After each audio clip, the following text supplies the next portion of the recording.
Selamat datang di channel YouTube Lorong Kelam Stories. Bayangan di balik gerobak sayur. Kisah nyata pesugihan pedagang keliling. Malam itu terasa berbeda di Kampung Cikesik, sebuah desa kecil yang terselip di antara perbukitan Jawa Barat, di mana kabut tipis senantiasa menyelimuti jalan-jalan setapak dan rumah-rumah panggung yang sudah berusia puluhan tahun. Angin malam berdesir lembut melalui rimbunnya pohon bambu yang mengelilingi pemukiman, menciptakan simfoni alam yang biasanya menenangkan, namun kali ini terasa menggigil hingga ke tulang sumsum. Pak Warno, seorang pedagang sayur keliling berusia 43 tahun dengan postur tubuh yang kurus namun bertenaga, duduk termenung di teras rumah kayunya yang sederhana, menatap gerobak sayur yang terparkir di halaman depan dengan pandangan kosong yang menyimpan ribuan kegelisahan. Gerobak kayu tua itu, yang telah menemaninya berjualan selama hampir 20 tahun, kini tampak seperti monster yang mengintai dalam kegelapan malam, bayang-bayangnya yang memanjang di bawah sinar bulan sabit seolah-olah sedang merangkak menuju ke arahnya dengan gerakan yang menakutkan. Pak Warno menghela napas panjang, mengusap wajahnya yang kusam dan penuh kerutan akibat terpaan sinar matahari bertahun-tahun, sambil mengingat kembali perjalanan hidupnya yang penuh lika-liku, dari seorang pemuda penuh semangat yang bermimpi keluar dari lingkaran kemiskinan, hingga menjadi seorang pria parubaya yang kini terjebak dalam dilema yang tak pernah ia bayangkan sebelumnya. 20 tahun yang lalu, ketika Pak Warno masih menjadi seorang buruh tani dengan upah yang hanya cukup untuk makan sehari-hari, ia memiliki mimpi sederhana namun mulia, memiliki usaha sendiri yang dapat menghidupi keluarga kecilnya dengan layak, memberikan pendidikan yang baik untuk kedua anaknya, dan suatu hari nanti bisa membangun rumah yang lebih besar untuk istri tercintanya, Bu Ratna, yang telah dengan setia mendampinginya dalam suka dan duka. Namun kenyataan hidup seringkali jauh lebih kejam daripada mimpi-mimpi indah yang kita rajut di malam hari, dan Pak Warno harus belajar hal ini dengan cara yang sangat menyakitkan. Pada awal usahanya sebagai pedagang sayur keliling, Pak Warno menghadapi berbagai rintangan yang seolah tak pernah berujung. Modal yang terbatas membuatnya hanya mampu membeli sayuran dalam jumlah sedikit dan kualitas yang tidak selalu terbaik. Pesaing yang sudah lebih dulu berkecimpung dalam bisnis yang sama dengan pelanggan tetap yang loyal. Cuaca yang tidak menentu yang seringkali merusak sayuran segar yang ia jual, hingga pelanggan yang seringkali menawar dengan harga yang terlalu rendah sehingga keuntungan yang ia peroleh hampir tidak ada. Hari-hari berlalu dengan penuh perjuangan, dan meskipun ia bekerja dari subuh hingga larut malam, penghasilan yang diperolehnya hanya cukup untuk memenuhi kebutuhan pokok keluarga, tidak lebih. Bu Ratna, istrinya yang cantik dengan senyuman hangat yang selalu mampu menenangkan hatinya di tengah badai kehidupan, bekerja sebagai penjahit keliling untuk membantu perekonomian keluarga. Namun penghasilannya pun tidak seberapa, dan seringkali mereka harus berhutang kepada tetangga atau kerabat untuk memenuhi kebutuhan mendesak seperti biaya sekolah anak-anak atau obat-obatan ketika salah satu dari mereka jatuh sakit. Dika, anak laki-laki mereka yang berusia 15 tahun, adalah seorang pelajar yang cerdas dan berprestasi di sekolahnya, namun seringkali ia harus menahan keinginannya untuk membeli buku-buku pelajaran tambahan atau mengikuti les tambahan karena keterbatasan finansial keluarga. Sementara Rina, putri kecil mereka yang berusia 12 tahun, adalah gadis manis yang ceria dan penuh mimpi. Namun ia juga harus belajar untuk tidak terlalu banyak meminta ini dan itu kepada orang tuanya karena ia tahu betul kondisi keuangan keluarga mereka. Malam itu, saat Pak Warno duduk sendirian di teras rumahnya sambil menatap gerobak sayur yang tampak seperti hantu dalam kegelapan, ia teringat akan momen-momen pahit dalam hidupnya, ketika ia harus meminjam uang kepada rentenir dengan bunga yang mencekik leher hanya untuk membeli sayuran dagangan esok hari, ketika ia melihat air mata Bu Ratna yang jatuh tanpa suara saat mereka tidak memiliki uang untuk membayar uang sekolah Rina. Ketika Dika dengan mata berkaca-kaca mengatakan bahwa ia ingin berhenti sekolah dan bekerja untuk membantu keluarga, dan ketika ia sendiri sering tertidur dalam keadaan lapar karena harus memberikan porsi makannya untuk anak-anak. Semua kenangan itu berputar-putar dalam kepalanya seperti film horor yang tak kunjung berakhir, menciptakan tekanan batin yang luar biasa besar dan membuat dadanya terasa sesak seolah-olah ada beban bertenton yang menekannya. Angin malam semakin kencang, dan daun-daun kering berguguran dari pohon rambutan di samping rumahnya, menciptakan suara gemerisik yang menakutkan di tengah kesunyian malam. Pak Warno bangkit dari duduknya dan berjalan mendekati gerobak sayurnya, menyentuh kayu tua yang sudah mulai lapuk di beberapa bagian, sambil berbisik lirih kepada dirinya sendiri. Sudah berapa lama aku berjuang seperti ini? Ya, 20 tahun. 20 tahun yang terasa seperti 2 abad, dan apa yang sudah aku capai? Tidak ada apa-apanya. Suaranya yang parau tertelan oleh angin malam, seolah-olah alam pun turut merasakan kesedihan yang mendalam dalam hatinya.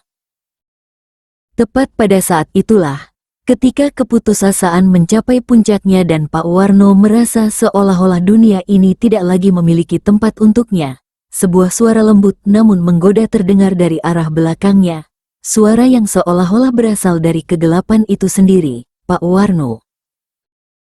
Pak Warno yang baik hati. Ia menoleh dengan cepat, jantungnya berdegup kencang seperti kendang dalam upacara adat.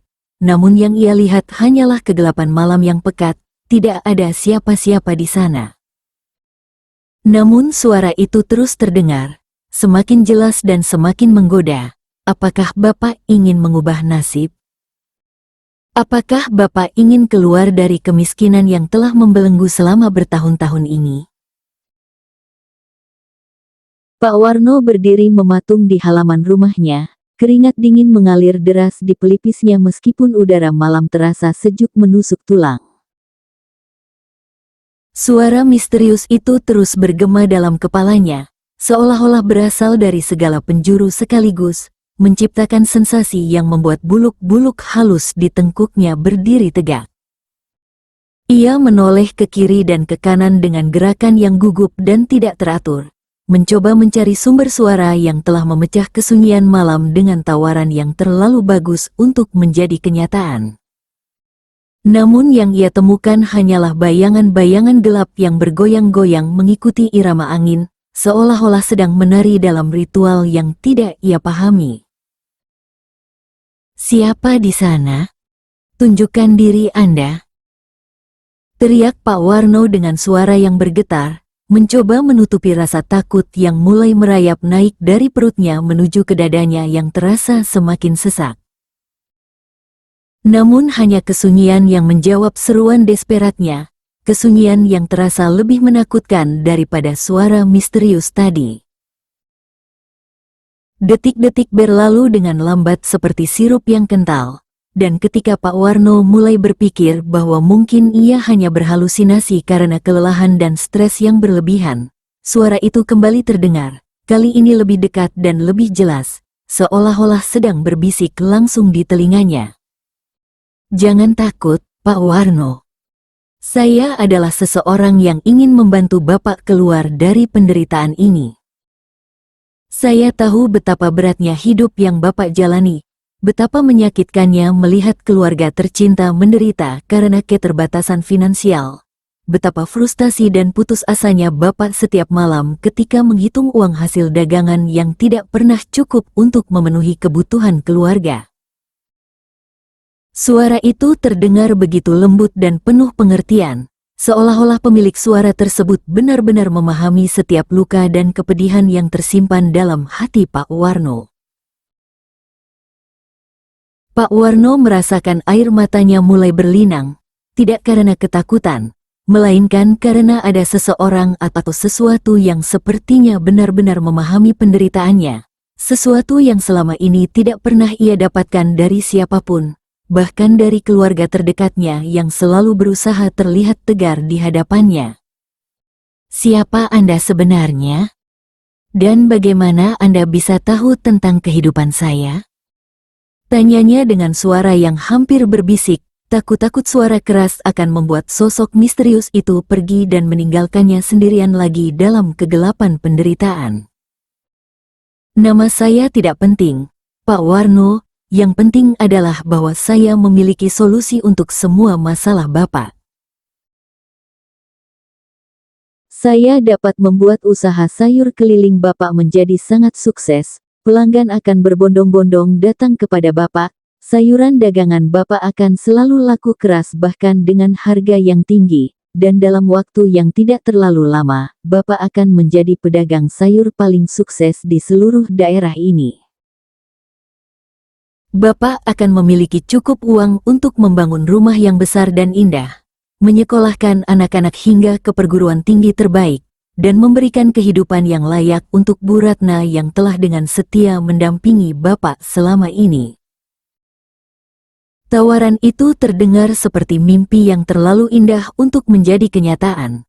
Namun di saat yang bersamaan, ada sesuatu dalam nada suara sosok misterius itu yang membuat Pak Warno merasa sedikit tidak nyaman, seolah-olah ada sesuatu yang disembunyikan di balik kata-kata manis tersebut. Apa yang Anda inginkan sebagai imbalannya? Tanya Pak Warno dengan hati-hati. Karena pengalaman hidupnya telah mengajarkannya bahwa tidak ada yang gratis di dunia ini, terutama ketika tawarannya terdengar terlalu bagus untuk dipercaya. Suara itu terdiam sejenak, dan dalam kesunyian itu, Pak Warno dapat mendengar detak jantungnya sendiri yang bergemuruh seperti guntur di kejauhan. Kemudian, dengan nada yang sedikit berubah menjadi lebih serius dan dalam, sosok misterius itu menjawab, "Yang saya inginkan sangat sederhana, Pak Warno. Saya hanya membutuhkan sebuah persahabatan. Ya, persahabatan yang akan berlangsung selamanya. Bapak hanya perlu menerima saya sebagai teman, dan sebagai tanda persahabatan tersebut, Bapak harus melakukan beberapa ritual kecil yang akan saya ajarkan nanti. Ritual-ritual itu sangat sederhana dan tidak akan menyakiti siapapun, hanya sebagai cara untuk memperkuat ikatan antara kita berdua." Kata "ritual" membuat Pak Warno merasa bergidik, karena ia tahu bahwa dalam tradisi dan kepercayaan masyarakat desanya, ritual-ritual semacam itu seringkali berkaitan dengan hal-hal yang tidak baik, hal-hal yang bertentangan dengan ajaran agama yang telah ia pelajari sejak kecil. Namun di sisi lain, bayangan tentang kehidupan yang lebih baik untuk keluarganya terus menghantuinya, membuat pikirannya menjadi bimbang dan tidak dapat berpikir jernih.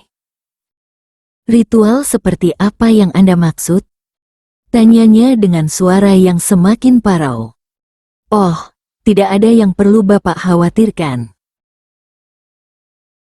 Hanya hal-hal sederhana seperti meletakkan sesajen kecil di bawah gerobak sayur setiap malam, mengucapkan beberapa kata tertentu sebelum mulai berjualan, dan sesekali memberikan sebagian kecil dari keuntungan Bapak sebagai, katakanlah, biaya administrasi persahabatan kita. Semua itu sangat mudah dan tidak akan mengganggu kehidupan sehari-hari Bapak sama sekali." Pak Warno terdiam lama, pikirannya berkecamuk antara keinginan untuk keluar dari kemiskinan dan keraguan terhadap cara yang ditawarkan. Ia mengingat wajah Bu Ratna yang lelah setelah seharian menjahit, mata Dika yang penuh dengan mimpi namun harus terkubur karena keterbatasan ekonomi, dan senyum Rina yang semakin jarang terlihat karena ia mulai memahami kondisi keluarga mereka. Semua bayangan itu bercampur aduk dalam kepalanya, menciptakan tekanan emosional yang luar biasa besar. "Baiklah," ucap Pak Warno akhirnya dengan suara yang hampir tidak terdengar,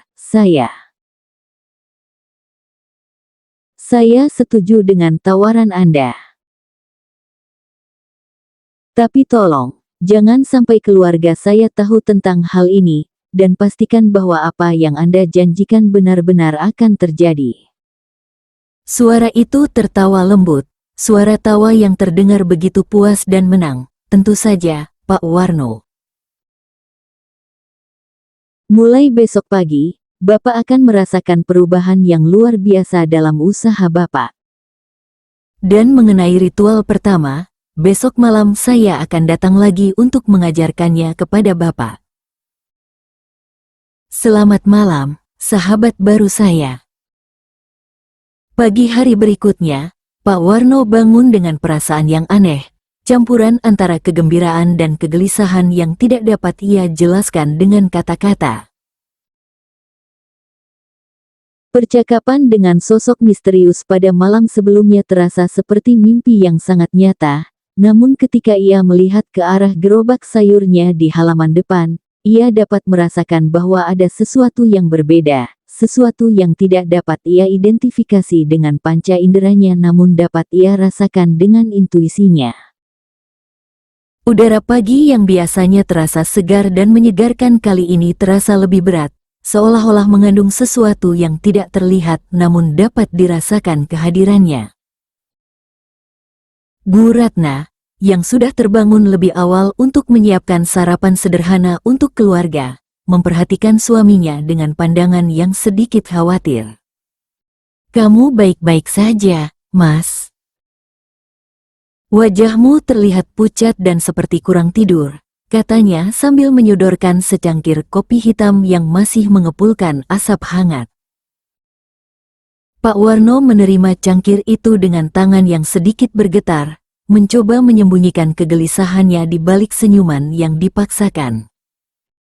"Aku baik-baik saja, Bu. Cuma kemarin malam tidurnya agak terganggu karena memikirkan usaha kita yang belum berkembang juga," jawabnya sambil mengambil sesap kopi yang terasa lebih pahit dari biasanya, seolah-olah lidahnya telah berubah dan tidak dapat lagi menikmati rasa-rasa sederhana yang biasa ia sukai. Dika dan Rina yang sedang bersiap-siap untuk berangkat sekolah tampak tidak menyadari perubahan kecil dalam perilaku ayah mereka. Mereka masih terlalu muda dan polos untuk memahami kompleksitas masalah yang sedang dihadapi orang tua mereka. Setelah sarapan yang terasa lebih canggung dari biasanya, Pak Warno mulai mempersiapkan gerobak sayurnya untuk perjalanan hari itu. Ia mengisi gerobak dengan sayuran segar yang ia beli dari pasar induk pada pagi buta, seperti yang selalu ia lakukan setiap hari selama bertahun-tahun.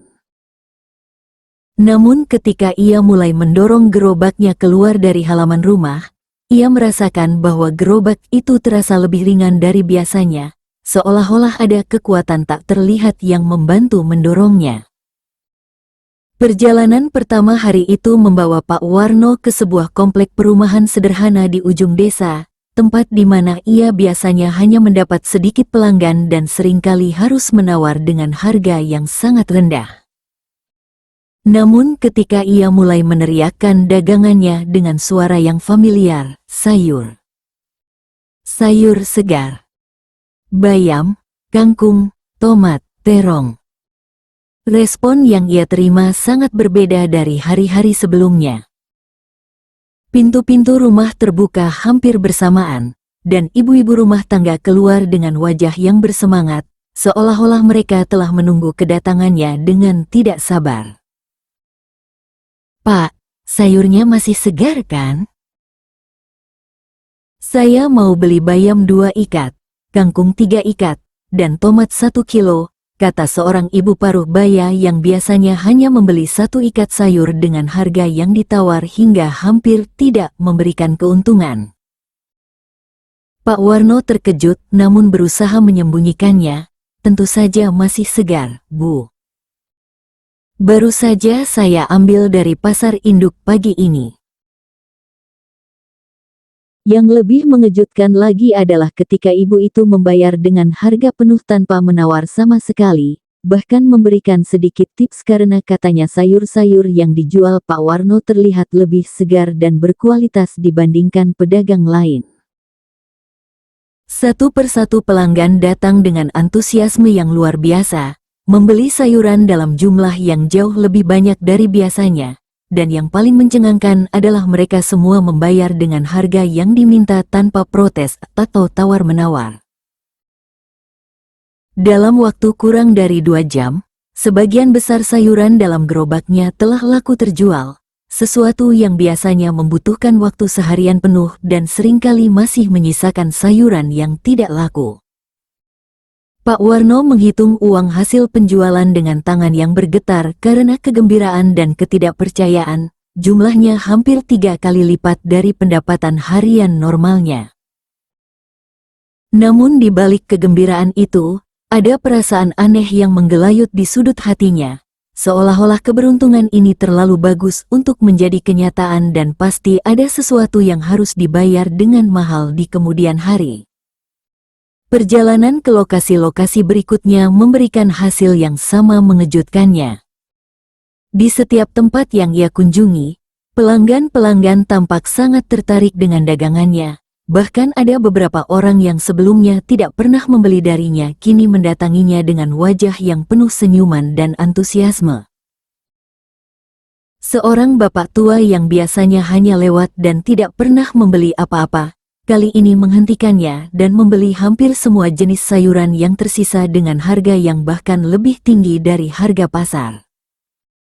"Pak, sayur Bapak ini memang istimewa ya. Rasanya lebih enak dan tahan lama dibandingkan sayur dari pedagang lain," kata bapak tua itu sambil memberikan uang dengan jumlah yang membuat mata Pak Warno membelalak. "Besok saya pesan lebih banyak lagi ya, dan kalau ada sayuran khusus atau langka, tolong sisihkan untuk saya." Ketika sore menjelang dan Pak Warno kembali ke rumah dengan gerobak yang hampir kosong dan kantong yang penuh dengan uang, ia merasa seolah-olah sedang bermimpi. Bu Ratna yang sedang menjemur cucian di halaman belakang melihat ekspresi wajah suaminya yang campur aduk antara kegembiraan dan kebingungan. "Mas, kok mukanya aneh gitu? Ada apa?" tanyanya sambil menghampiri suaminya dengan langkah yang sedikit khawatir. Pak Warno mengeluarkan seluruh uang hasil dagangannya hari itu dan meletakkannya di atas meja kayu sederhana di ruang tengah rumah mereka. Bu Ratna memandang tumpukan uang itu dengan mata yang membelalak, tidak percaya dengan apa yang ia lihat. "Mas, ini uang dari mana? Jangan bilang kalau Mas berbuat yang tidak-tidak," katanya dengan suara yang bergetar, karena ia tahu betul berapa penghasilan normal suaminya setiap hari. "Tidak, Bu, ini semua hasil jualan hari ini. Entah kenapa, hari ini pelanggan-pelanggan seperti berebut untuk membeli sayur dari aku.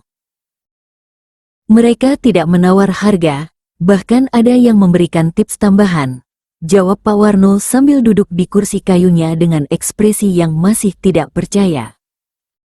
"Mungkin memang rezeki kita sedang baik, atau mungkin sayuran hari ini memang kualitasnya lebih bagus dari biasanya."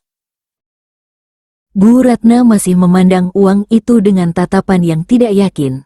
Naluri seorang istrinya mengatakan bahwa ada sesuatu yang tidak beres dengan keberuntungan tiba-tiba ini.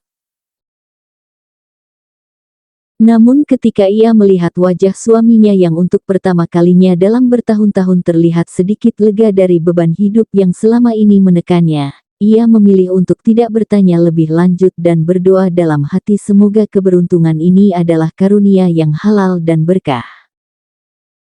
Malam harinya, setelah makan malam yang sedikit lebih meriah dari biasanya karena Pak Warno membeli lauk yang lebih bervariasi, ia duduk sendirian di teras rumah sambil menunggu. Ia tahu bahwa sosok misterius itu akan datang lagi untuk mengajarkan ritual yang telah dijanjikan, dan meskipun sebagian dari dirinya merasa takut dan ragu, bagian yang lain merasa penasaran dan berharap bahwa keberuntungan hari ini bukanlah kebetulan semata. Tepat ketika jam menunjukkan pukul 11 malam, angin malam mulai bertiup kencang dan suara-suara alam malam mulai terdengar lebih jelas, suara jangkrik yang bersahut-sahutan, suara burung hantu yang melengking dari kejauhan, dan suara daun-daun kering yang bergesekan satu sama lain. Kemudian, seperti yang ia prediksi, suara familiar itu kembali terdengar dari kegelapan. "Selamat malam, sahabat lama saya. Bagaimana perasaan Bapak setelah merasakan hasil kerjasama kita hari ini?" Pak Warno bangkit dari duduknya dengan gerakan yang gugup dan sedikit ragu-ragu. Pandangannya menyapu kegelapan malam yang menyelimuti halaman rumahnya sambil mencoba mencari sosok yang berbicara dengannya. Meskipun ia tahu bahwa usahanya akan sia-sia karena sosok misterius itu tampaknya tidak ingin menampakkan wujudnya. Saya sangat terkejut dengan apa yang terjadi hari ini. Apakah semua itu benar-benar hasil dari persahabatan kita? Tanyanya dengan suara yang masih tidak yakin, seolah-olah ia masih berharap bahwa keberuntungan hari itu adalah hasil dari kerja kerasnya sendiri dan bukan dari bantuan kekuatan yang tidak ia pahami. Suara tawa lembut itu kembali terdengar. Kali ini terasa lebih dekat dan lebih nyata, seolah-olah pemilik suara itu sedang berdiri tepat di sampingnya namun dalam dimensi yang berbeda. "Tentu saja, sahabat saya. Apa yang Bapak alami hari ini hanyalah permulaan dari perubahan besar yang akan terjadi dalam hidup Bapak. Dalam beberapa hari ke depan, usaha Bapak akan semakin berkembang pesat, pelanggan akan semakin banyak, dan keuntungan yang Bapak peroleh akan berlipat ganda dari hari ini. Namun, untuk mempertahankan dan meningkatkan semua itu, Bapak harus mulai melakukan ritual-ritual yang telah saya janjikan kemarin malam." Pak Warno menelan ludahnya dengan susah payah, merasakan tenggorokannya yang tiba-tiba terasa kering seperti gurun pasir. Meskipun ia telah mempersiapkan diri secara mental untuk momen ini, ketika saatnya benar-benar tiba, ia merasakan keraguan yang besar mengguncang hatinya. Ritual apa yang harus saya lakukan? Dan apakah ritual itu tidak akan membahayakan keluarga saya atau diri saya sendiri?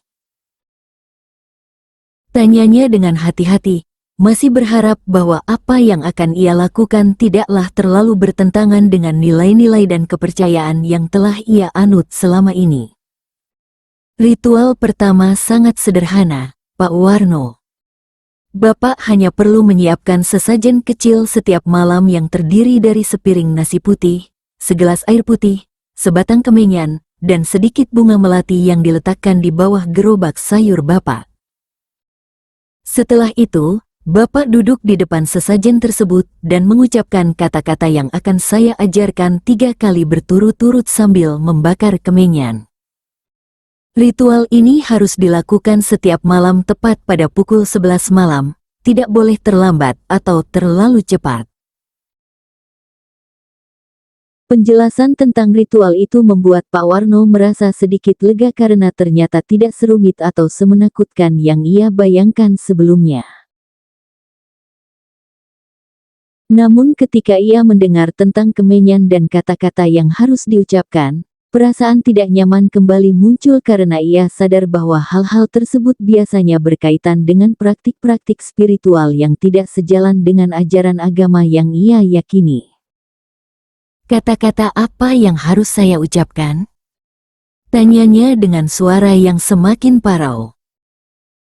Kata-katanya sangat sederhana.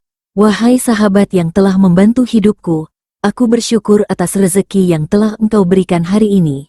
Aku berjanji akan selalu setia dalam persahabatan kita, dan aku mohon agar engkau terus memberikan berkah dalam usahaku." Ucapkanlah kata-kata itu 3 kali dengan penuh keyakinan dan ketulusan hati, maka keesokan harinya usaha Bapak akan semakin lancar dan menguntungkan. Pak Warno mengangguk perlahan, meskipun hatinya masih dipenuhi keraguan yang mendalam. Kata-kata yang harus ia ucapkan memang terdengar tidak terlalu menyimpang dari doa-doa yang biasa ia panjatkan, namun konteks dan cara penyampaiannya yang disertai dengan sesajen dan kemenyan membuatnya merasa bahwa ia sedang melangkah ke wilayah yang tidak familiar dan mungkin berbahaya. Baiklah, saya akan mencoba melakukannya malam ini. Tapi jika suatu saat saya merasa tidak nyaman dengan semua ini, bisakah saya menghentikannya? Tanyanya dengan nada yang penuh harapan. Suara itu terdiam sejenak, dan dalam keheningan itu, Pak Warno dapat merasakan perubahan dalam atmosfer di sekitarnya, seolah-olah udara menjadi lebih berat dan dingin. Kemudian, dengan nada yang sedikit berubah menjadi lebih serius dan mengandung peringatan halus, sosok misterius itu menjawab, "Tentu saja, Pak Warno, persahabatan ini berdasarkan pada kesukarelaan dari kedua belah pihak. Namun, saya harap Bapak akan mempertimbangkan dengan matang sebelum memutuskan untuk mengakhiri kerja sama kita, karena sekali Bapak merasakan manisnya kehidupan yang sejahtera, akan sangat sulit untuk kembali ke kehidupan yang penuh perjuangan seperti sebelumnya." Setelah percakapan itu berakhir dan kesunyian malam kembali menyelimuti, Pak Warno masuk ke dalam rumah dengan langkah yang berat. Ia melihat Bu Ratna yang sudah tertidur pulas di samping kedua anak mereka di kamar yang sempit. Wajah istri tercintanya terlihat damai dalam tidur, tidak mengetahui pergulatan batin yang sedang dialami suaminya. Dengan hati-hati agar tidak membangunkan keluarganya, Pak Warno mengambil sepiring nasi putih dari dapur, segelas air putih, sebatang kemenyan yang ia beli diam-diam di pasar sore tadi, dan beberapa bunga melati yang ia petik dari pohon tetangga. Ketika jam menunjukkan pukul 11 malam tepat, Pak Warno keluar dari rumah dan berjalan menuju gerobak sayurnya dengan langkah yang sangat hati-hati, seolah-olah ia sedang berjalan di atas telur yang akan pecah jika ia salah langkah. Ia meletakkan sesajen di bawah gerobak seperti yang diperintahkan, menyalakan kemenyan dengan tangan yang bergetar, dan duduk bersila di hadapan sesajen tersebut sambil berusaha menenangkan detak jantungnya yang bergemuruh seperti badai. Dengan suara yang hampir berbisik, ia mulai mengucapkan kata-kata yang telah diajarkan kepadanya. "Wahai sahabat yang telah membantu hidupku, aku bersyukur atas rezeki yang telah engkau berikan hari ini. Aku berjanji akan selalu setia dalam persahabatan kita, dan aku mohon agar engkau terus memberikan berkah dalam usahaku." Ia mengulangi kata-kata itu 3 kali seperti yang diminta, dan setiap kali ia mengucapkannya, ia merasakan seolah-olah ada sesuatu yang bergerak di dalam kegelapan di sekitarnya, sesuatu yang tidak terlihat namun dapat dirasakan kehadirannya. Setelah ritual selesai, Pak Warno dengan cepat membereskan sesajen dan masuk kembali ke dalam rumah, berharap bahwa apa yang baru saja ia lakukan tidak akan membawa konsekuensi yang buruk bagi keluarganya. Ia berbaring di tempat tidur dengan mata terbuka, menatap langit-langit kayu rumahnya sambil memikirkan apa yang telah ia perbuat dan apakah keputusannya sudah benar. Namun ketika ia mengingat tumpukan uang hasil dagangannya hari itu dan bayangan tentang masa depan yang lebih cerah untuk keluarganya, ia mencoba meyakinkan diri bahwa apa yang ia lakukan adalah demi kebaikan mereka semua. Minggu-minggu berikutnya membawa perubahan yang luar biasa dramatis dalam kehidupan keluarga Pak Warno, perubahan yang begitu cepat dan mencolok sehingga tidak hanya keluarganya sendiri yang terkejut, tetapi juga seluruh warga kampung yang telah mengenal mereka selama bertahun-tahun sebagai keluarga yang hidup dalam kesederhanaan yang mendekati garis kemiskinan. Usaha sayur keliling Pak Warno berkembang dengan pesat yang hampir tidak masuk akal, seolah-olah ada kekuatan magis yang membuat setiap sayuran yang ia jual menjadi incaran utama para pembeli, bahkan ketika kualitas sayurannya tidak berbeda dengan pedagang lain. Setiap pagi, bahkan sebelum Pak Warno mulai berkeliling dengan gerobaknya, Sudah ada sekelompok pelanggan yang menunggu di depan rumahnya untuk memesan sayuran dalam jumlah besar. Mereka datang dengan wajah yang bersemangat dan mata yang berbinar-binar, seolah-olah sayuran yang dijual Pak Warno memiliki kualitas istimewa yang tidak dapat ditemukan di tempat lain.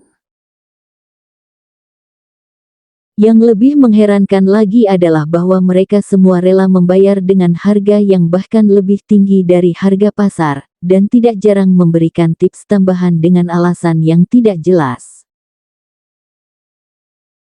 Pak Warno, sayur Bapak ini memang beda ya rasanya. Anak saya yang biasanya susah makan sayur, sekarang malah suka banget makan sayur yang saya beli dari Bapak, kata Bu Ratna, seorang ibu rumah tangga yang sebelumnya hanya sesekali membeli sayur dari Pak Warno dengan harga yang selalu ditawar habis-habisan. Kini ia datang setiap hari dengan membawa uang yang cukup untuk membeli hampir semua jenis sayuran yang tersedia. Pak Warno hanya tersenyum dan mengangguk, meskipun dalam hatinya ia tahu betul bahwa sayuran yang ia jual tidak berbeda dengan yang dijual pedagang lain, bahkan kadang-kadang kualitasnya tidak sebaik pedagang lain karena ia membeli dengan modal yang terbatas. Namun entah mengapa, pelanggan-pelanggannya tampak sangat puas dan terus kembali dengan antusiasme yang tidak pernah berkurang, bahkan cenderung meningkat dari hari ke hari. Dalam waktu kurang dari sebulan, penghasilan harian Pak Warno meningkat hingga 10 kali lipat dari penghasilan normalnya sebelumnya. Uang yang ia peroleh setiap hari kini cukup untuk memenuhi kebutuhan keluarganya selama seminggu pada masa-masa sulit dulu. Bu Ratna, yang awalnya merasa curiga dengan keberuntungan tiba-tiba suaminya, mulai ikut merasakan manfaat dari peningkatan ekonomi keluarga mereka. Mereka dapat membeli beras dengan kualitas yang lebih baik, lauk pauk yang lebih bervariasi, dan bahkan sesekali membeli daging atau ayam untuk dimakan bersama-sama.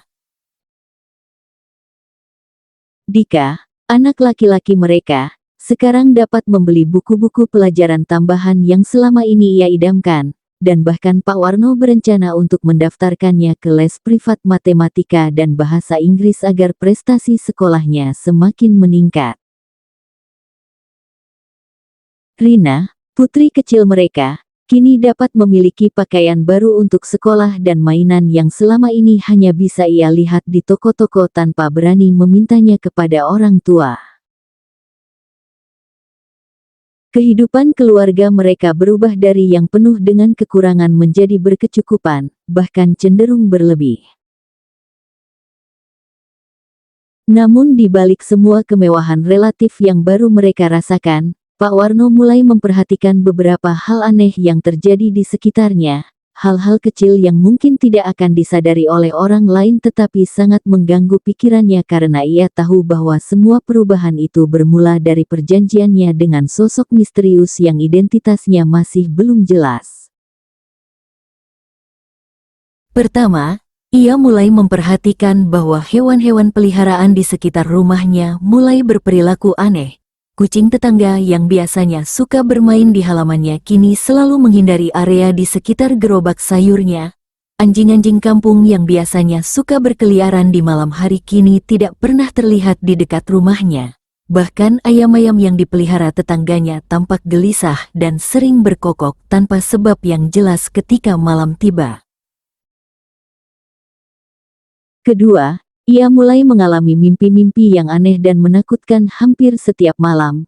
Mimpi yang selalu melibatkan kegelapan, suara-suara bisikan yang tidak dapat ia pahami, dan sosok-sosok bayangan yang bergerak-gerak dalam kabut tebal. Dalam mimpi-mimpi itu, ia seringkali merasa seolah-olah sedang berjalan di tempat yang sangat gelap dan dingin, dan ada sesuatu yang terus mengikutinya dari belakang. Sesuatu yang ia takut untuk menoleh dan melihatnya. Ia selalu bangun dalam keadaan berkeringat dingin dan dengan perasaan takut yang tidak dapat ia jelaskan, seolah-olah mimpi itu bukanlah sekedar mimpi biasa tetapi pengalaman nyata yang terjadi di dimensi lain. Ketiga, dan yang paling mengganggunya, adalah perubahan yang mulai terjadi pada dirinya sendiri.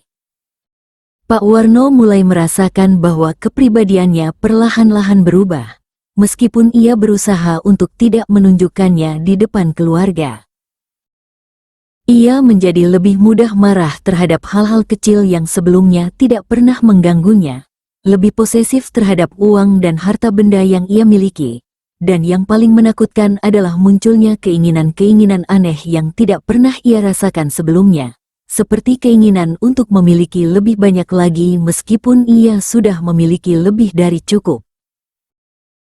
Suatu malam, ketika ia sedang melakukan ritual rutin di bawah gerobak sayurnya, ia memberanikan diri untuk bertanya kepada sosok misterius tentang perubahan-perubahan yang ia alami.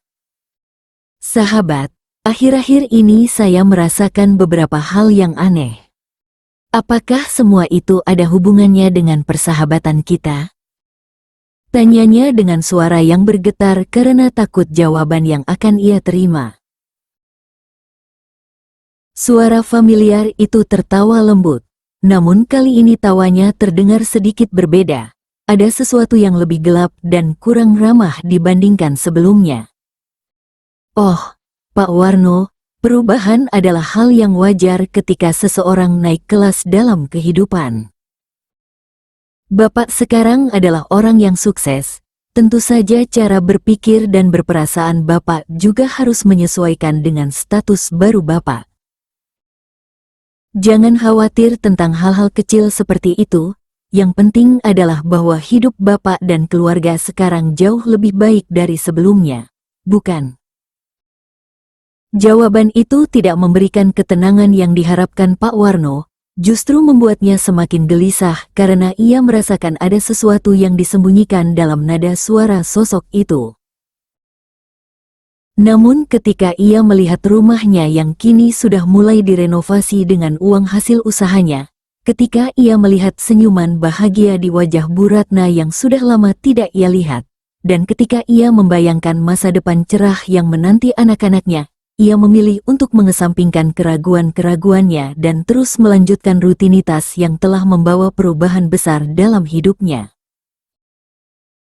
3 bulan berlalu sejak Pak Warno memulai persahabatan dengan sosok misterius yang telah mengubah hidupnya secara drastis, dan dalam periode itu, perubahan yang terjadi tidak hanya pada aspek finansial tetapi juga pada berbagai aspek kehidupannya yang lain. Rumah sederhana mereka kini telah berubah menjadi rumah yang cukup megah untuk ukuran kampung mereka, lengkap dengan tembok yang tinggi, pagar besi yang kokoh, dan berbagai perabotan baru yang sebelumnya hanya bisa mereka lihat di rumah-rumah orang kaya di kota.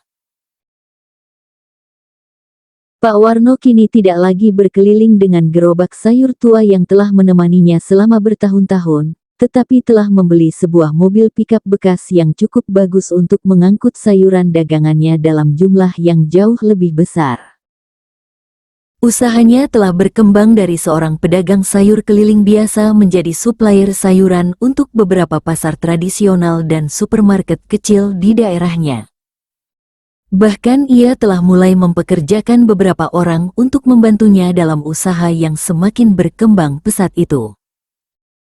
Bu Ratna, yang sebelumnya bekerja sebagai penjahit keliling dengan penghasilan yang tidak seberapa, kini telah dapat berhenti bekerja dan fokus mengurus rumah tangga dan anak-anak. Dika dan Rina kini bersekolah di sekolah swasta yang lebih baik dengan fasilitas yang lengkap, dan mereka bahkan telah mulai mengikuti berbagai les tambahan seperti bahasa Inggris, komputer, dan musik. Kehidupan mereka kini jauh dari kata kekurangan, bahkan dapat dikatakan berkecukupan hingga berlebihan. Namun kemewahan material yang mereka nikmati tidak dapat menutupi kenyataan bahwa ada sesuatu yang tidak beres dalam kehidupan mereka, sesuatu yang semakin hari semakin terasa nyata dan mengganggu. Pak Warno mulai menyadari bahwa ritual yang awalnya sederhana dan tampak tidak berbahaya kini mulai berkembang menjadi sesuatu yang lebih kompleks dan menuntut. Sosok misterius yang mengaku sebagai sahabatnya mulai meminta hal-hal yang membuat hatinya semakin tidak tenang. Pak Warno, persahabatan kita telah berlangsung cukup lama dan telah memberikan hasil yang memuaskan untuk Bapak dan keluarga. Namun sekarang saatnya untuk menunjukkan komitmen yang lebih serius dalam hubungan kita, kata suara familiar itu pada suatu malam ketika Pak Warno sedang melakukan ritual rutinnya. Nada suara sosok itu kini terdengar lebih serius dan menuntut, tidak lagi selembut dan seramah pada awal-awal pertemuan mereka. Komitmen seperti apa yang Anda maksud? Tanya Pak Warno dengan perasaan was-was, karena pengalaman selama ini telah mengajarkannya bahwa setiap kali sosok itu meminta sesuatu yang lebih serius, itu berarti ia harus melakukan hal-hal yang semakin menjauhkannya dari zona nyamannya. Mulai minggu depan, selain sesajen yang biasa Bapak berikan, saya memerlukan tambahan berupa darah ayam segar yang harus Bapak teteskan di 4 sudut gerobak. Maksud saya mobil pickup Bapak setiap malam. Selain itu, Bapak juga harus membakar setangkai rambut Bapak sendiri bersamaan dengan kemenyan, dan mengucapkan mantra yang sedikit berbeda dari sebelumnya. Permintaan itu membuat Pak Warno merasa bergidik ngeri, karena melibatkan darah dan pembakaran rambut terasa jauh lebih menyeramkan dan menyimpang dibandingkan ritual-ritual sebelumnya yang relatif sederhana. Mengapa harus ada darah? Dan apa mantra baru yang harus saya ucapkan? Tanyanya dengan suara yang bergetar, berusaha menyembunyikan rasa takut yang semakin membesar dalam hatinya. Darah adalah simbol kehidupan dan komitmen yang serius, Pak Warno. Tanpa darah, ikatan persahabatan kita tidak akan cukup kuat untuk mempertahankan semua keberuntungan yang telah Bapak nikmati selama ini. Dan rambut yang dibakar adalah tanda bahwa Bapak benar-benar menyerahkan sebagian dari diri Bapak untuk persahabatan kita. Adapun mantra yang baru adalah, aku menyerahkan hidupku kepadamu, wahai sahabat yang telah memberikan segalanya. Darahku adalah darahmu, ragaku adalah ragamu, dan jiwaku terikat dengan jiwamu untuk selamanya. Mendengar mantra baru itu, Pak Warno merasa seolah-olah ada petir yang menyambar hatinya.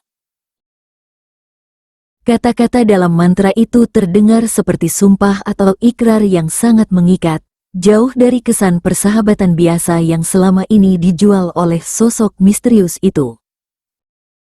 Saya tidak yakin dengan mantra itu. Rasanya terlalu mengikat dan menyeramkan, katanya dengan hati-hati, berusaha tidak menyinggung perasaan sosok yang telah membantunya selama ini. Suasana di sekitarnya tiba-tiba berubah menjadi sangat dingin, dan Pak Warno dapat merasakan aura yang sangat tidak menyenangkan menyelimuti area tempat ia berada. Suara sosok itu berubah menjadi lebih keras dan mengandung ancaman yang halus namun jelas. Pak Warno, jangan lupa bahwa semua kemewahan yang Bapak nikmati sekarang ini adalah hasil dari persahabatan kita. Jika Bapak tidak mau melanjutkan komitmen yang telah disepakati, saya takut semua keberuntungan itu akan hilang lebih cepat daripada datangnya. Bahkan mungkin kondisi Bapak akan menjadi lebih buruk dari sebelumnya. Ancaman yang disampaikan dengan nada yang tampak tenang namun mengandung intimidasi yang kuat itu membuat Pak Warno merasakan ketakutan yang luar biasa. Ia membayangkan bagaimana reaksi keluarganya jika tiba-tiba mereka harus kembali ke kehidupan yang penuh kekurangan seperti dulu, bahkan mungkin lebih buruk dari itu. Dika yang sudah terbiasa dengan sekolah yang bagus, Rina yang sudah menikmati mainan dan pakaian yang bagus, Bu Ratna yang sudah terlepas dari beban kerja yang melelahkan, bagaimana ia bisa menjelaskan kepada mereka jika semua itu harus hilang karena keputusannya? Baiklah, kata Pak Warno akhirnya dengan suara yang hampir tidak terdengar. Saya akan melakukan apa yang Anda minta. Tapi tolong, jangan sampai keluarga saya tahu tentang perubahan dalam ritual ini. Tentu saja, sahabat terbaik saya. Kerahasiaan adalah kunci dari persahabatan yang langgeng. Mulai besok malam, lakukanlah ritual baru itu dengan penuh keyakinan, dan Bapak akan melihat bahwa usaha Bapak akan berkembang lebih pesat lagi. Malam itu, Pak Warno tidur dengan perasaan yang sangat berat. Ia tahu bahwa ia telah melangkah lebih jauh ke dalam jurang yang mungkin akan sulit untuk ia keluar darinya. Namun ketakutan akan kehilangan semua yang telah ia capai lebih besar daripada ketakutan akan konsekuensi dari ritual-ritual yang semakin aneh itu. Ia tidak tahu bahwa keputusannya malam itu akan membawa konsekuensi yang jauh lebih mengerikan daripada yang pernah ia bayangkan. Minggu-minggu setelah Pak Warno mulai melakukan ritual yang baru dan lebih mengerikan itu, perubahan-perubahan yang terjadi tidak hanya pada aspek usaha dan keuangan keluarganya, tetapi juga pada aspek-aspek lain yang jauh lebih mengganggu dan menakutkan. Usahanya memang berkembang dengan pesat yang hampir tidak masuk akal. Ia kini telah menjadi supplier utama sayuran untuk hampir seluruh pasar tradisional di daerahnya. Bahkan beberapa supermarket besar di kota mulai tertarik untuk bekerja sama dengannya. Namun kesuksesan material itu datang bersamaan dengan berbagai fenomena supernatural yang semakin sering terjadi di sekitar rumah dan kehidupannya. Pertama-tama, tetangga-tetangga di sekitar rumahnya mulai mengeluhkan hal-hal aneh yang terjadi di malam hari. Pak Hasan, tetangga sebelah kanan yang rumahnya berdinding dengan rumah Pak Warno, mengatakan bahwa ia sering mendengar suara-suara bisikan yang tidak jelas pada tengah malam, suara yang sepertinya berasal dari arah rumah Pak Warno, tetapi ketika ia mengintip, tidak ada siapa-siapa di sana. Buning, tetangga sebelah kiri, mengeluhkan bahwa kucing peliharaannya yang dulunya jinak dan tenang kini menjadi sangat agresif dan sering melolong-lolong menakutkan setiap malam, terutama ketika mendekati pagar rumah Pak Warno. Yang lebih mengganggu lagi adalah laporan dari beberapa warga kampung bahwa mereka sering melihat bayangan-bayangan aneh yang bergerak-gerak di sekitar rumah Pak Warno pada malam hari. Bayangan yang bentuknya tidak seperti manusia normal dan bergerak dengan cara yang tidak wajar.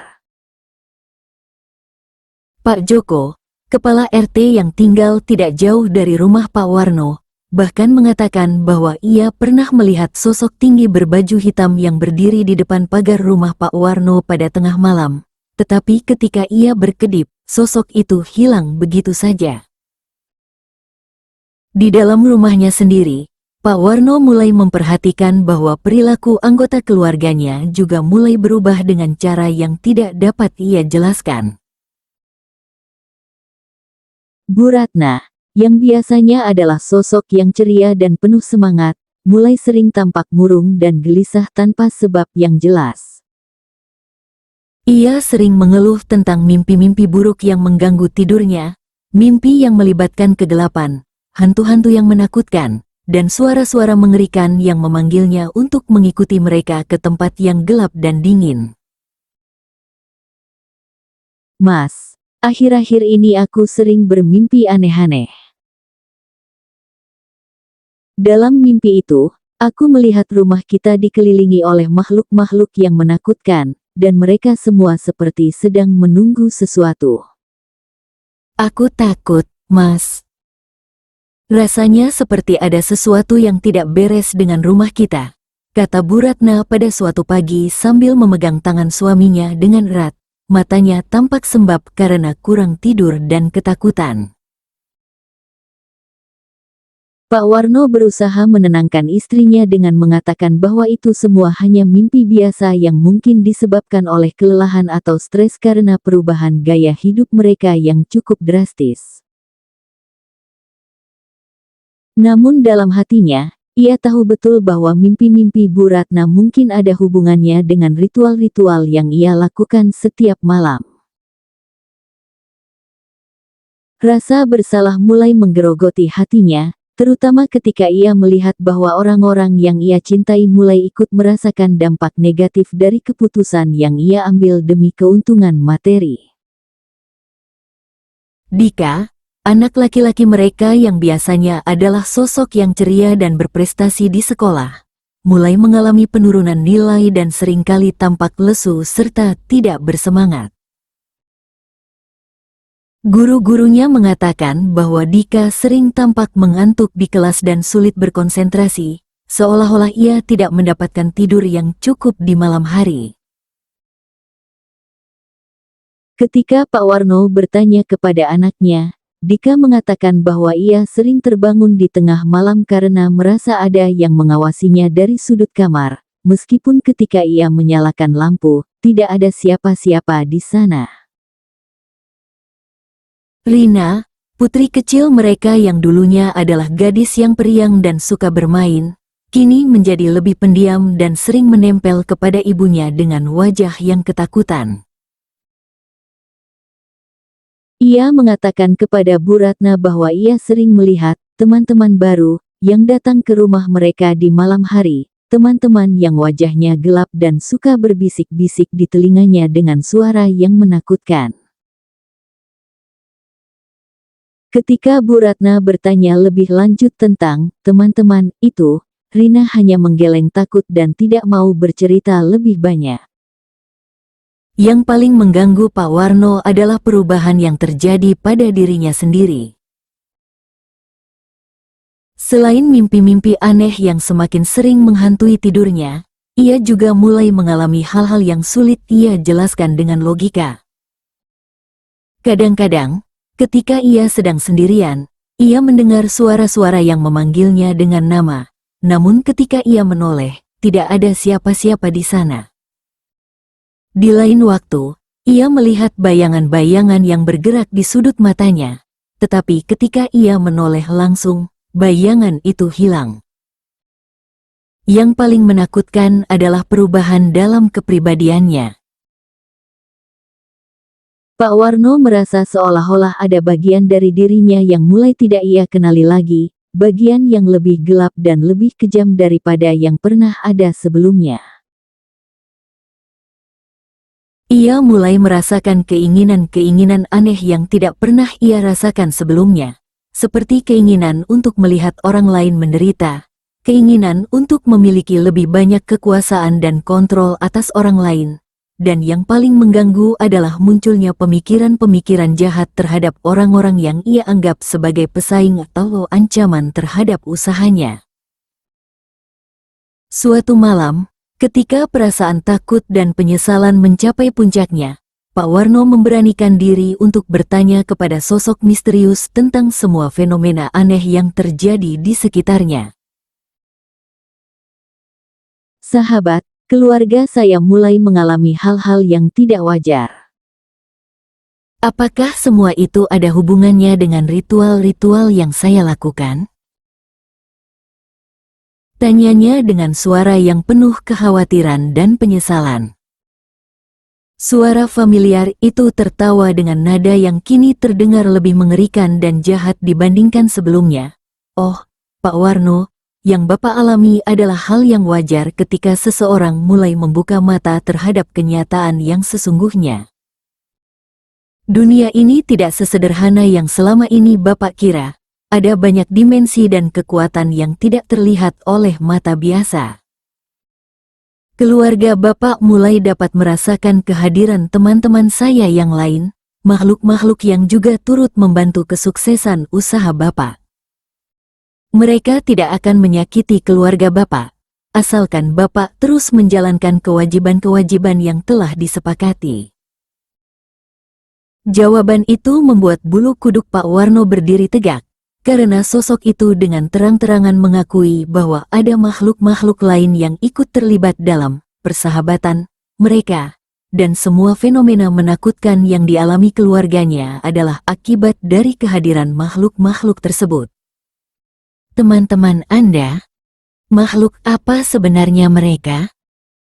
Dan mengapa mereka harus mengganggu keluarga saya? Tanyanya dengan suara yang bergetar karena takut dan marah. Jangan menggunakan kata mengganggu, Pak Warno. Mereka hanya ingin berkenalan dengan keluarga sahabat mereka. Lagi pula, sedikit ketidaknyamanan itu adalah harga yang sangat murah untuk semua kemewahan yang kini Bapak nikmati. Atau, apakah Bapak ingin kembali ke kehidupan yang penuh penderitaan seperti dulu? Ancaman halus dalam pertanyaan terakhir itu membuat Pak Warno terdiam, terjebak dalam dilema yang semakin sulit untuk ia pecahkan. Di satu sisi, ia tidak tahan melihat keluarganya menderita karena fenomena supernatural yang semakin mengganggu, tetapi di sisi lain, ia juga tidak sanggup membayangkan harus kembali ke kehidupan yang penuh kekurangan seperti dulu. 6 bulan berlalu sejak Pak Warno terjebak dalam lingkaran yang semakin gelap dan menakutkan, dan kondisi keluarganya semakin memburuk meskipun secara materi mereka hidup dalam kemewahan yang berlimpah. Rumah mereka kini adalah rumah termegah di kampung, dengan pagar tinggi yang kokoh, halaman yang luas dengan taman yang indah, dan berbagai fasilitas modern yang membuat tetangga-tetangga mereka iri sekaligus takut. Pak Warno kini memiliki beberapa mobil, usahanya telah berkembang menjadi jaringan distribusi sayuran yang melayani seluruh provinsi, dan ia bahkan telah mulai membeli tanah-tanah dan properti sebagai investasi. Namun di balik semua kemewahan material itu, kehidupan keluarga mereka telah berubah menjadi neraka yang sesungguhnya. Bu Ratna kini hampir tidak pernah tidur nyenyak, karena setiap malam ia dihantui oleh mimpi-mimpi mengerikan yang melibatkan makhluk-makhluk berbentuk menakutkan yang mengancam akan mengambil jiwa anak-anaknya. Wajahnya yang dulunya cantik dan berseri-seri kini tampak pucat dan kurus. Matanya selalu merah karena kurang tidur dan sering menangis karena ketakutan yang tidak kunjung hilang. Mas, aku tidak kuat lagi hidup seperti ini. Setiap malam rasanya seperti hidup di neraka. Aku melihat makhluk-makhluk mengerikan yang mondar-mandir di rumah kita. Mereka berbisik-bisik dengan suara yang menakutkan, dan kadang-kadang mereka seperti ingin menyentuh anak-anak kita. Aku takut, Mas. Aku sangat takut mereka akan menyakiti Dika dan Rina, kata Bu Ratna dengan suara yang putus asa sambil memeluk suaminya dengan erat. Tubuhnya bergetar karena ketakutan yang luar biasa. Pak Warno hanya bisa memeluk istrinya tanpa bisa memberikan jawaban yang memuaskan, karena ia tahu betul penyebab dari semua penderitaan yang dialami keluarganya. Rasa bersalah telah menggerogoti hatinya setiap hari, membuat ia merasa seperti orang yang paling jahat di dunia karena telah mengorbankan kebahagiaan dan ketenangan keluarga tercintanya demi keuntungan materi yang sekarang terasa hambar dan tidak berarti. Kondisi Dika semakin memprihatinkan dari hari ke hari. Anak laki-laki yang dulunya cerdas dan berprestasi itu kini hampir selalu tampak lesu dan tidak bersemangat. Prestasi sekolahnya menurun drastis, dan ia sering mengeluh sakit kepala yang tidak kunjung sembuh meskipun sudah dibawa ke berbagai dokter. Yang lebih mengkhawatirkan adalah bahwa Dika mulai berperilaku aneh, seperti sering berbicara sendiri seolah-olah sedang berbicara dengan seseorang yang tidak terlihat, dan kadang-kadang ia tertawa atau menangis tanpa sebab yang jelas. Ayah, kenapa rumah kita selalu ramai di malam hari? Kenapa ada banyak orang yang datang ke rumah kita tapi tidak pernah masuk lewat pintu? Mereka masuk lewat dinding dan langit-langit, dan mereka selalu menatap aku dengan mata yang menakutkan, kata Dika pada suatu sore sambil menatap ayahnya dengan mata yang penuh ketakutan dan kebingungan. Hati Pak Warno hancur mendengar kata-kata anaknya itu, karena ia sadar bahwa anak laki-lakinya yang polos telah mulai dapat melihat makhluk-makhluk halus yang berkeliaran di rumah mereka. Ia ingin sekali mengatakan yang sebenarnya kepada Dika, meminta maaf atas semua yang telah terjadi, tetapi ia tahu bahwa anaknya yang masih muda tidak akan mampu memahami kompleksitas masalah yang dihadapi keluarga mereka. Rina, putri kecil mereka, mengalami kondisi yang bahkan lebih parah daripada kakaknya. Gadis kecil yang dulunya ceria dan penuh semangat itu kini hampir selalu tampak ketakutan dan tidak mau ditinggal sendirian, bahkan untuk pergi ke kamar mandi sekalipun. Ia sering menangis tanpa sebab yang jelas, dan ketika ditanya kenapa, ia hanya mengatakan bahwa teman-teman gelap itu suka mencubit dan menarik rambutnya ketika tidak ada orang dewasa di sekitarnya. Mama, aku tidak mau tidur di kamar aku lagi.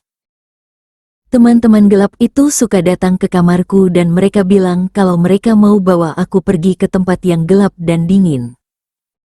Aku takut, Ma.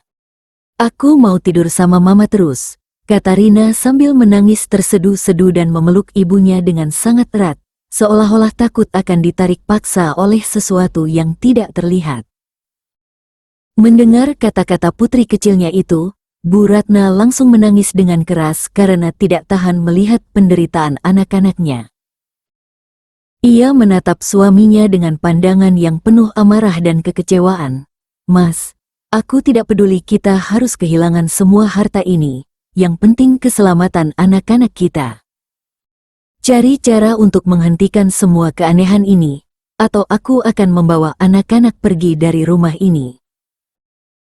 Ancaman Bu Ratna itu membuat Pak Warno sadar bahwa ia telah mencapai titik di mana ia harus memilih antara mempertahankan kemewahan material yang telah ia peroleh atau menyelamatkan keluarga tercintanya dari penderitaan yang semakin tidak tertahankan. Malam itu, dengan hati yang berat dan penuh penyesalan, ia memutuskan untuk menghadapi sosok misterius yang telah mengubah hidupnya menjadi mimpi buruk yang tidak kunjung berakhir. Sahabat, saya ingin mengakhiri persahabatan kita. Keluarga saya tidak sanggup lagi menahan semua yang terjadi. Saya rela kehilangan semua harta ini asalkan keluarga saya bisa hidup tenang seperti dulu, kata Pak Warno dengan suara yang putus asa ketika melakukan ritual malam itu, yang mungkin akan menjadi ritual terakhirnya. Suara yang familiar itu tidak langsung menjawab, dan kesunyian yang menyelimuti terasa lebih mencekam dan menakutkan daripada sebelumnya. Kemudian, dengan nada yang sangat dingin dan mengandung ancaman yang jelas, sosok itu berkata, Pak Warno, sepertinya Bapak lupa bahwa persahabatan kita bukanlah sesuatu yang bisa diakhiri begitu saja. Bapak telah mengucapkan sumpah yang mengikat jiwa Bapak dengan jiwa saya untuk selamanya. Tidak ada jalan keluar dari ikatan ini, kecuali... Kecuali apa? Tanya Pak Warno dengan suara yang bergetar, berharap masih ada jalan keluar dari situasi mengerikan ini. Kecuali Bapak memberikan jiwa salah satu anggota keluarga Bapak sebagai pengganti jiwa Bapak. Dengan begitu, Bapak bisa bebas dari ikatan ini, dan keluarga yang tersisa bisa hidup normal kembali. Pikirkanlah baik-baik, Pak Warno, karena jika Bapak menolak, saya akan mengambil jiwa semua anggota keluarga Bapak satu persatu, dimulai dari yang termuda. Ancaman mengerikan itu membuat Pak Warno merasa seolah-olah dunia runtuh di atas kepalanya. Ia tidak pernah membayangkan bahwa persahabatan yang ia jalani selama ini adalah perangkap yang akan menuntut jiwa sebagai bayarannya. Dengan air mata yang mengalir deras, ia berlari masuk ke rumah dan memeluk ketiga anggota keluarganya dengan sangat erat, menyadari bahwa ia telah membawa mereka ke dalam bahaya yang luar biasa besar karena keserakahannya. Malam itu menjadi malam paling panjang dan menyiksa dalam hidup Pak Warno, karena ia harus bergulat dengan kenyataan mengerikan bahwa keputusan yang ia ambil berbulan-bulan yang lalu kini telah membawa keluarga tercintanya ke ambang kehancuran yang sesungguhnya. Ia duduk di ruang tamu dengan mata yang tidak bisa terpejam, menatap wajah-wajah damai istri dan anak-anaknya yang sedang tertidur, sambil memikirkan betapa bodoh dan serakahnya ia sehingga terjebak dalam perangkap yang begitu mengerikan. Bu Ratna, Dika, dan Rina tertidur di ruang tamu dengan lampu yang terang benderang, karena mereka sudah tidak berani lagi tidur di kamar masing-masing sejak gangguan supernatural semakin parah. Bahkan dalam tidur mereka, wajah-wajah mereka tampak tidak tenang, seolah-olah sedang bermimpi buruk atau merasakan kehadiran sesuatu yang menakutkan di sekitar mereka. Pak Warno merasakan hatinya seperti ditusuk-tusuk dengan pisau setiap kali melihat ekspresi ketakutan yang terpatri di wajah-wajah orang-orang yang paling ia cintai di dunia ini. Ketika fajar mulai menyingsing, Pak Warno akhirnya mengambil keputusan yang sudah lama mengendap di hatinya. Ia harus mencari bantuan dari seseorang yang memahami dunia supernatural dan memiliki kemampuan untuk melawan kekuatan gelap yang telah menguasai hidupnya. Ia teringat pada Ustaz Ahmad, seorang ulama yang tinggal di desa sebelah dan terkenal dengan kemampuannya dalam menangani masalah-masalah yang berkaitan dengan makhluk halus dan ilmu hitam. Meskipun ia merasa malu dan takut untuk menceritakan perbuatannya, ia tahu bahwa ini adalah satu-satunya harapan untuk menyelamatkan keluarganya. Pagi itu, setelah meminta Bu Ratna untuk menjaga anak-anak dan tidak meninggalkan rumah dalam kondisi apapun, Pak Warno berangkat menuju rumah Ustaz Ahmad dengan perasaan campur aduk antara harapan dan keputusasaan. Perjalanan menuju desa sebelah yang biasanya memakan waktu 20 menit terasa seperti perjalanan yang sangat panjang, karena setiap menit yang berlalu adalah menit yang berbahaya bagi keluarganya yang ia tinggalkan di rumah.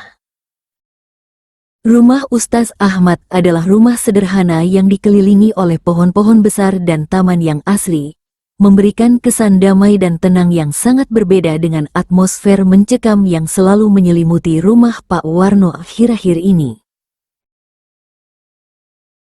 Ketika ia mengetuk pintu, seorang pria berusia sekitar 50 tahun dengan jenggot putih dan mata yang bijaksana membukakan pintu dengan senyuman yang hangat, meskipun Pak Warno dapat melihat ada kekhawatiran dalam pandangannya.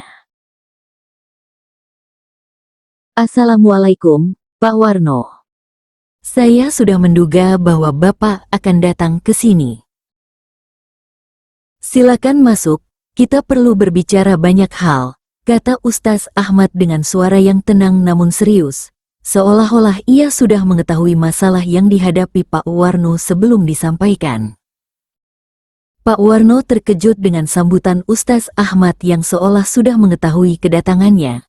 Tetapi ia merasa lega karena ini berarti ia tidak perlu menjelaskan dari awal tentang masalah supernatural yang ia hadapi. Mereka duduk di ruang tamu yang sederhana namun terasa sangat damai, jauh dari aura gelap dan mencekam yang selalu ia rasakan di rumahnya sendiri. Ustaz, saya telah melakukan kesalahan yang sangat besar. Saya terjebak dalam sesuatu yang tidak saya pahami, dan sekarang keluarga saya dalam bahaya. Saya mohon bantuan Ustaz untuk menyelamatkan mereka, kata Pak Warno sambil menceritakan secara detail semua yang telah terjadi, mulai dari pertemuan pertamanya dengan sosok misterius hingga ancaman mengerikan yang ia terima malam sebelumnya. Ustaz Ahmad mendengarkan cerita Pak Warno dengan ekspresi yang semakin serius dan prihatin.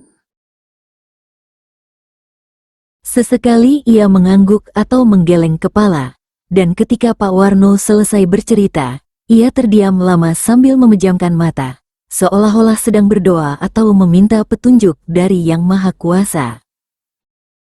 Pak Warno, apa yang Bapak hadapi adalah konsekuensi dari perjanjian dengan jin yang sangat kuat dan berbahaya. Jin ini bukan sembarang jin, tetapi jin yang memiliki kemampuan untuk mengikat jiwa manusia dengan kontrak yang sangat sulit untuk diputuskan. Ritual-ritual yang Bapak lakukan selama ini adalah cara jin tersebut untuk memperkuat ikatan dan meningkatkan kekuasaannya atas Bapak dan keluarga, jelas Ustaz Ahmad dengan nada yang sangat serius. Apakah masih ada jalan keluar untuk keluarga saya, Ustaz? Saya rela mengorbankan diri saya asalkan mereka bisa selamat dan hidup normal kembali, kata Pak Warno dengan suara yang putus asa dan mata yang berkaca-kaca. Setiap masalah pasti ada jalan keluarnya, Pak Warno, asalkan kita mau berusaha dan bertaubat dengan sungguh-sungguh. Namun prosesnya tidak akan mudah dan membutuhkan pengorbanan yang besar. Bapak harus siap untuk kehilangan semua harta yang diperoleh melalui bantuan jin tersebut. Dan yang lebih penting lagi, Bapak harus benar-benar bertaubat dari lubuk hati yang paling dalam. Penjelasan Ustaz Ahmad memberikan secercah harapan dalam kegelapan yang telah menyelimuti hidup Pak Warno. Meskipun ia harus kehilangan semua kemewahan material yang telah ia nikmati, itu bukanlah pengorbanan yang berarti jika dibandingkan dengan keselamatan jiwa keluarganya. Saya siap melakukan apapun, Ustaz. Tolong ajarkan saya cara untuk membebaskan keluarga saya dari ikatan mengerikan ini, kata Pak Warno dengan nada yang penuh tekad dan penyesalan. Ustaz Ahmad menjelaskan bahwa proses pembersihan akan memakan waktu beberapa hari dan harus dilakukan dengan cara yang sangat hati-hati, karena jin yang mereka hadapi bukanlah jin biasa.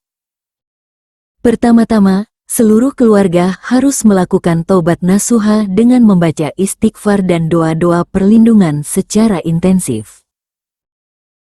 Kemudian, semua benda-benda yang digunakan dalam ritual harus dibakar atau dibuang dengan cara yang benar. Setelah itu, rumah mereka harus dibersihkan secara spiritual dengan pembacaan ayat-ayat suci dan doa-doa khusus. Yang paling penting, Pak Warno, adalah bahwa Bapak harus benar-benar melepaskan semua harta yang diperoleh melalui bantuan jin tersebut. Harta tersebut harus disedekahkan atau dikembalikan kepada orang-orang yang membutuhkan, karena jika masih ada sisa dari harta tersebut, ikatan dengan jin tidak akan putus sepenuhnya. Pak Warno mengangguk dengan penuh kesungguhan, meskipun ia sadar bahwa melepaskan semua harta yang telah ia kumpulkan selama berbulan-bulan bukanlah hal yang mudah. Namun dibandingkan dengan keselamatan jiwa keluarganya, semua harta duniawi itu tidak ada artinya sama sekali. Hari itu juga, Pak Warno kembali ke rumah dengan hati yang sedikit lebih tenang karena ia sudah memiliki rencana untuk menyelamatkan keluarganya. Namun ketika ia sampai di rumah, ia mendapati kondisi yang sangat memprihatinkan. Bu Ratna sedang menangis histeris sambil memeluk Rina yang tampak pucat dan lemas. Sementara Dika duduk di sudut ruangan dengan tatapan kosong yang sangat menakutkan. Mas, tadi pagi setelah Mas pergi, Rina tiba-tiba jatuh pingsan dan tubuhnya menjadi sangat dingin. Ketika ia sadar, ia bilang bahwa ada seseorang yang menarik-narik tangannya dan ingin membawanya pergi. Dan Dika sejak tadi berbicara sendiri dengan sesuatu yang tidak bisa kita lihat. Bahkan kadang-kadang ia tertawa atau marah-marah tanpa sebab, cerita Bu Ratna dengan suara yang bergetar karena ketakutan dan keputusasaan. Pak Warno merasakan hatinya seperti diremas-remas melihat kondisi anak-anaknya yang semakin memburuk. Ia sadar bahwa jin yang ia hadapi mulai melancarkan ancamannya karena mengetahui bahwa Pak Warno telah mencari bantuan untuk melepaskan diri dari ikatan mereka. Dengan segera, ia menceritakan kepada Bu Ratna tentang pertemuannya dengan Ustaz Ahmad dan rencana pembersihan yang harus mereka lakukan. Bu, kita harus segera melakukan apa yang disarankan Ustaz Ahmad. Kondisi anak-anak akan semakin memburuk jika kita menunda-nunda lagi. Mulai sekarang, kita harus membaca istighfar dan doa-doa perlindungan secara terus-menerus, dan malam ini kita harus membakar semua benda yang pernah aku gunakan untuk ritual, kata Pak Warno sambil memeluk istrinya yang masih gemetar karena ketakutan.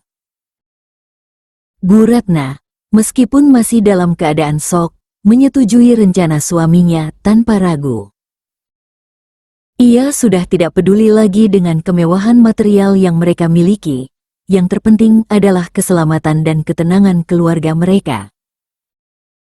Sepanjang hari itu, mereka berempat berkumpul di ruang tamu sambil membaca doa-doa dan ayat-ayat suci secara bergantian, berusaha menciptakan aura positif dan perlindungan di sekitar mereka.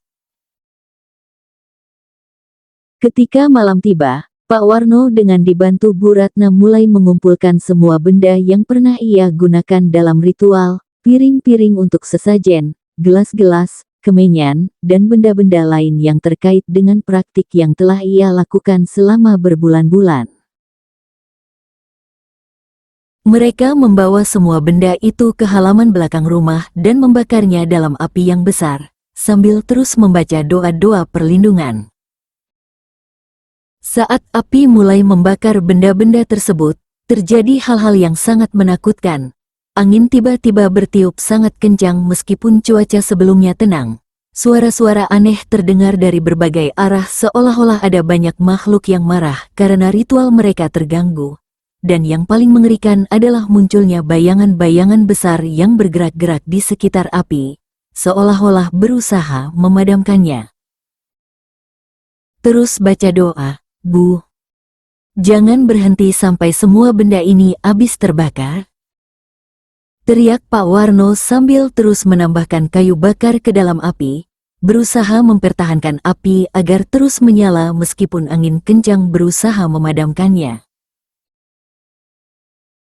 Bu Ratna, meskipun sangat ketakutan dengan fenomena supernatural yang terjadi di sekitar mereka, terus membaca doa dengan suara yang keras dan penuh keyakinan. Dika dan Rina, yang awalnya tampak lemas dan tidak sadarkan diri, mulai ikut membaca doa meskipun dengan suara yang lemah, seolah-olah doa-doa tersebut memberikan kekuatan kepada mereka untuk melawan pengaruh negatif yang selama ini menguasai mereka. Proses pembakaran benda-benda ritual itu berlangsung hampir 3 jam, dan sepanjang waktu itu mereka harus bertahan melawan berbagai gangguan supernatural yang semakin intens. Namun ketika api akhirnya padam dan semua benda telah menjadi abu, mereka merasakan perubahan yang signifikan dalam atmosfer di sekitar rumah mereka. Udara terasa lebih ringan, dan aura mencekam yang selama ini menyelimuti rumah mereka mulai berkurang meskipun belum hilang sepenuhnya. Keesokan harinya, Ustaz Ahmad datang ke rumah mereka untuk melakukan pembersihan spiritual yang lebih mendalam. Beliau membawa air yang telah dibacakan doa-doa khusus, minyak zaitun yang telah diberkahi, dan beberapa orang santri untuk membantu proses pembersihan. Mereka melakukan pembacaan ayat-ayat suci di setiap sudut rumah, memercikkan air yang telah didoakan, dan melakukan berbagai ritual pembersihan spiritual yang berlangsung dari pagi hingga sore hari. Pak Warno, jin yang menguasai keluarga Bapak memang sangat kuat, tetapi dengan pertolongan Allah dan kesungguhan taubat Bapak, ikatan itu pasti bisa diputuskan. Namun proses ini belum selesai. Bapak harus melaksanakan langkah terakhir yang paling berat, kata Ustaz Ahmad setelah proses pembersihan selesai. Langkah apa itu, Ustaz? Tanya Pak Warno dengan hati yang berdebar-debar. Bapak harus melepaskan semua harta yang diperoleh melalui bantuan jin tersebut. Rumah ini, mobil-mobil, tanah, dan semua uang hasil usaha yang tidak wajar itu harus disedekahkan atau dikembalikan kepada orang-orang yang membutuhkan. Hanya dengan cara itulah ikatan dengan jin tersebut bisa putus sepenuhnya. Permintaan itu membuat Pak Warno terdiam lama. Karena meskipun ia sudah mempersiapkan diri secara mental, ketika saatnya benar-benar tiba, tetap saja terasa sangat berat untuk melepaskan semua harta yang telah ia kumpulkan dengan susah payah, meskipun cara memperolehnya salah. Malam itu, Pak Warno duduk bersama keluarganya di ruang tamu yang untuk pertama kalinya dalam berbulan-bulan terasa damai dan tenang. Gangguan supernatural yang biasanya sangat intens pada malam hari kini sudah berkurang drastis setelah proses pembersihan yang dilakukan Ustaz Ahmad, meskipun mereka masih dapat merasakan kehadiran sesuatu yang tidak menyenangkan di sudut-sudut rumah. Anak-anak sudah mulai bisa tidur dengan lebih nyenyak, dan Bu Ratna tidak lagi terbangun setiap malam karena mimpi buruk yang mengerikan. "Bu, anak-anak, ada yang harus ayah sampaikan kepada kalian," kata Pak Warno dengan suara yang berat namun penuh tekad. "Untuk menyelamatkan keluarga kita dari semua masalah yang terjadi akhir-akhir ini, kita harus melepaskan semua harta yang kita miliki sekarang. Rumah ini, mobil-mobil, dan semua kemewahan yang kita nikmati harus kita sedekahkan kepada orang-orang yang membutuhkan." Bu Ratna menatap suaminya dengan pandangan yang penuh pengertian, karena ia sudah menduga bahwa suatu saat mereka harus membayar harga yang mahal untuk ketenangan keluarga mereka. "Mas, aku sudah tidak peduli lagi dengan semua harta ini. Yang penting anak-anak kita selamat dan kita bisa hidup tenang seperti dulu.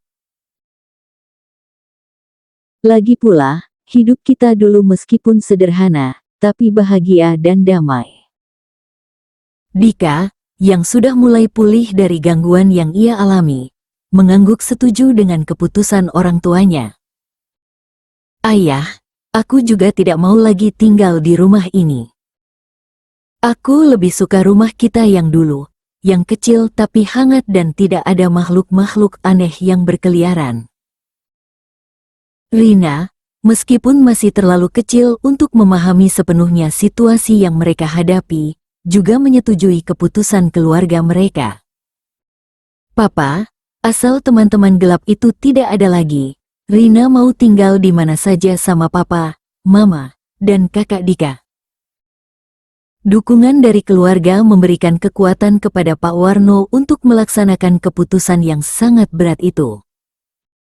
Dalam beberapa hari berikutnya, dengan bantuan Ustaz Ahmad dan beberapa tokoh masyarakat, mereka mulai menyedekahkan semua harta yang mereka miliki. Rumah mewah mereka diberikan kepada panti asuhan, mobil-mobil dijual dan uangnya disedekahkan kepada fakir miskin, tanah-tanah yang mereka miliki diwakafkan untuk pembangunan masjid dan madrasah, dan semua uang yang tersimpan di bank disedekahkan untuk berbagai program sosial. Proses pelepasan harta itu tidak berjalan tanpa hambatan, karena jin yang selama ini menguasai kehidupan mereka berusaha mencegah dengan berbagai cara. Setiap kali mereka hendak menandatangani surat-surat hibah atau sedekah, terjadi gangguan-gangguan aneh seperti listrik padam tiba-tiba, angin kencang yang merobohkan pohon-pohon besar, atau bahkan gangguan kesehatan yang membuat mereka tidak bisa melanjutkan proses. Namun dengan bantuan doa-doa dan dukungan Ustaz Ahmad serta masyarakat sekitar, mereka berhasil mengatasi semua hambatan tersebut. Malam terakhir sebelum mereka meninggalkan rumah mewah itu, terjadi peristiwa yang paling mengerikan sekaligus menjadi klimaks dari perjuangan mereka melawan kekuatan gelap. Tepat pada tengah malam, ketika mereka sedang berkemas-kemas untuk pindah keesokan harinya, Sosok jin yang selama ini bersembunyi di balik suara misterius akhirnya menampakkan wujud aslinya di depan mata mereka semua. Sosok itu adalah makhluk yang sangat tinggi dan kurus dengan kulit yang kehitaman, mata yang menyala seperti bara api, dan aura yang begitu menakutkan sehingga membuat seluruh rumah terasa seperti freezer raksasa. Jin itu berdiri di tengah ruang tamu dengan ekspresi wajah yang penuh amarah dan kekecewaan, menatap Pak Warno dengan pandangan yang seolah-olah ingin mengoyak-ngoyak tubuhnya. "Warno, kau telah mengkhianati perjanjian kita. Semua kemewahan yang kau nikmati selama ini adalah hasil dari kerjasama kita, dan sekarang kau berani memutuskan ikatan itu begitu saja." Teriak jin itu dengan suara yang menggelegar dan membuat seluruh rumah bergetar seolah-olah terjadi gempa bumi. Pak Warno, meskipun tubuhnya gemetar karena ketakutan yang luar biasa, berusaha mengumpulkan keberanian. Terima kasih sudah berkunjung di channel kami, Lorong Kelam Stories. Jangan lupa subscribe dan klik tombol loncengnya agar tidak ketinggalan cerita-cerita menarik lainnya. Sampai jumpa.